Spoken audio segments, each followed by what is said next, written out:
अस्सलाम वालेकुम नाज़रीन। जब लोग 1912 में टाइटैनिक और उसके ड्रामाई तौर पर डूबने के बारे में सोचते हैं तो वो लामहला उन बदकिस्मत मुसाफिरों का तसव्वुर करते हैं जो जहाज़ के साथ डूब गए थे। 2240 मुसाफिरों और अमले पर मुश्तमिल जहाज़, जिनमें से 1500 से ज़्यादा तादाद में मुसाफिर लुक़माए अजल बन गए। मरने वालों में कुछ मारूफ शख्सियात भी थीं, लेकिन तबाहकुन आइसबर्ग ने किसकी परवाह की। एक कभी ना डूबने वाले जहाज़ के नाम से तकब्बुर की ये निशानी, जिसमें हर तबके के लोग सफ़र कर रहे थे और वो इंसानी महारत की एक तारीख़ रकम करना चाहते थे। बेशक उनकी कहानियाँ तारीख़ का हिस्सा तो बनी हैं, लेकिन तकब्बुर के अंजाम के तौर पर। लेकिन उन शख्सियात के बारे में क्या ख्याल है जो इस सफ़र से महरूम रहे? उन लोगों के क्या रद्द-ए-अमल होंगे जब उन्होंने टाइटैनिक के डूबने की सुर्खियाँ पढ़ी होंगी? उन्हीं खुशकिस्मत लोगों में से एक शख्स की कहानी जो हमारे लिए एक सबक है।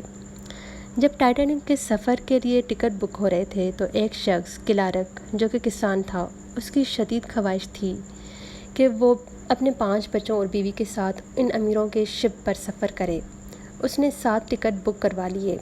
उसने अपनी ज़िंदगी की तमाम जमा पूंजी टिकटों पर लगा दी थी। वो बहुत खुश था और बस 10 अप्रैल बुध के दिन का इंतज़ार कर रहा था जब वो इस आलीशान जहाज़ का हिस्सा बनने वाला था।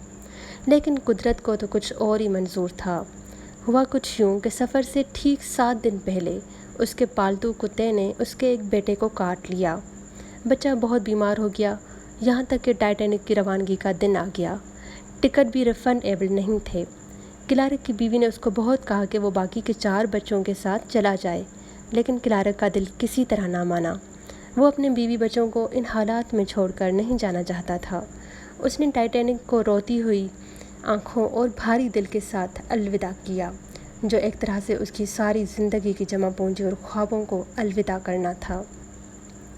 जहाज़ की रवानगी के 5 दिन बाद उसने सुबह अखबार उठाया तो पहली शह सुर्खी जहाज़ के बर्फ़ानी तोदे से टकराकर डूबने की थी। वो साकित था।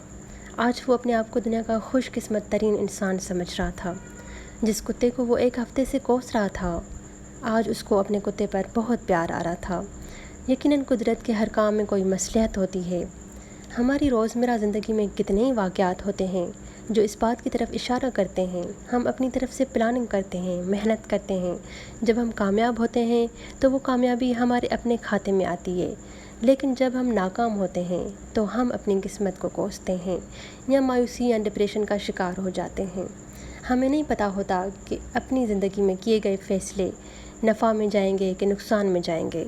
मुस्तक़बिल के पेशन गोई कोई नहीं कर सकता। बहुत सी चीज़ें जो आज हमारे लिए उदासी का बायस होती हैं, कुछ अर्सा के बाद पता चलता है कि ये सब तो हमारी बेहतरी के लिए था।